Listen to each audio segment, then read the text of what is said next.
We want to take you now live to Charlottesville, Virginia, where you see here protests have been taking place all day between white nationalists who are upset over the taking down of a statue of Confederate General Robert E. Lee. The protests have been going on since the early morning today, and you can see for the first time it feels like that today we've seen a much more heavy police presence.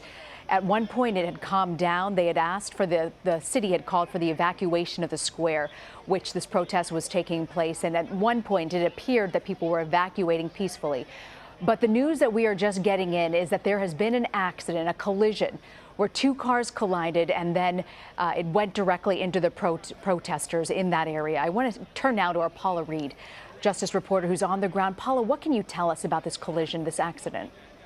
Rena, we're right here. It's at one of the busy intersections in Charlottesville, Virginia, which, of course, you know, is a very bustling college town. And what we're being told from eyewitnesses is that a car appeared to deliberately mow down pedestrians. That car then caused two other cars to crash, where a pedestrian was also injured. I have personally seen at least 5 very injured people be piled into ambulances. Officials are saying at least 4 injured. We have no reports of dead at this time, but one man was seriously injured, and medics were trying to resuscitate them. But at this point, what we know is bystanders telling us that this appeared to be deliberate, and we have over a half a dozen people who are injured. So, Paula, what was the sense of could you tell who the car was targeting? Did anyone see it? I was not here, but I was 2 blocks away at the protest site. But in talking to eyewitnesses, they say that it appeared that the car wanted to injure or kill pedestrians and was intentionally trying to hit people. Now, the question is, were they trying to hit protesters, counter-protesters? Charlottesville is a very diverse, bustling college town.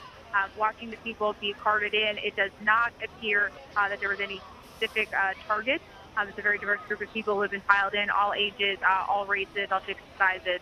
So at this point, it's a fluid situation, Rena, but what we know is that eyewitnesses say this car was intentionally trying to target, potentially kill pedestrians just 2 blocks from where the alt-right protest has been broken up a few hours ago. And Paula, what's been the mood on the ground at this moment? Very tense. Right now, we're in between ambulances. They're trying to clear the scene. A lot of people are very worked up. They're very upset. Either they came here today to protest the Robert E. Lee statue, or they came here to protest against the alt-right, or they're just mad that people are here in their town making all of this chaos. It's a very tense situation. Police are trying to keep everyone calm, but there's a lot of screaming, there's a lot of yelling, there's a lot of anger here, Rena. So we know that the city declared a state of emergency and then they asked everyone to evacuate this square where they were all had convened. Did you get the sense that they were evacuating, and what's happening to the crowds right now?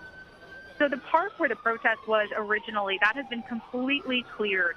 And the leaders of the protests, many of the alt-right protests, have encouraged their followers to leave the city, not to put up a fight, not to get arrested, to just leave.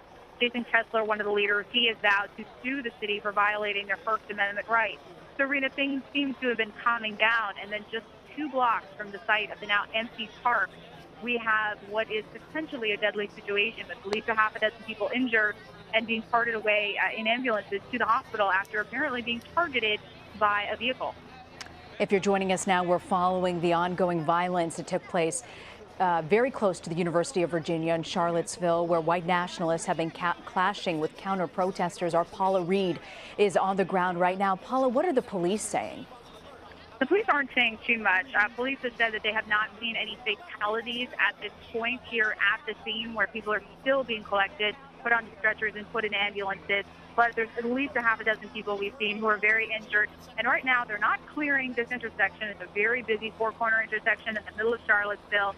But they're trying to keep people calm. There's probably about 200 spectators here, press, protesters, friends of the injured. We're all gathered here, and I would describe it as a very tense situation, but police are trying to keep things orderly and keep it so that ambulances can still come in and out of this intersection. So is the sense right now, Paula, that this could turn again? You were telling us earlier that they were evacuating the square and it appeared that things were okay, but you said we're just unsure if this could turn potentially. Do you get that sense that these protests are turning in a big way following this car accident? Yes. I mean, it depends if we get more information about who this person was and why they were targeting. The first report that we got on the scene from our producer, who was here very early, was that this person was targeting counter-protesters. If that is the truth, yes, I do think that you could see tempers flare this evening because there's a lot of people on both sides of this issue gathered in Charlottesville today. And while it's been relatively peaceful, I mean, when you start trying to kill people with a vehicle, that can certainly escalate the situation very quickly. Yeah, it certainly can. Paul, if you can stand by, I want to bring in Alexis Gracely. She's a senior news editor with the Cavalier Daily. She joins me now by the phone. What can you tell us about the situation on the ground, Alexis? What are you hearing? So right now, I'm at the scene of where the car slammed into protesters. We just watched two people put into ambulances. One of the girls was awake. She was conscious. One of the men, we couldn't really tell if he was awake or not. He was lying down on a gurney.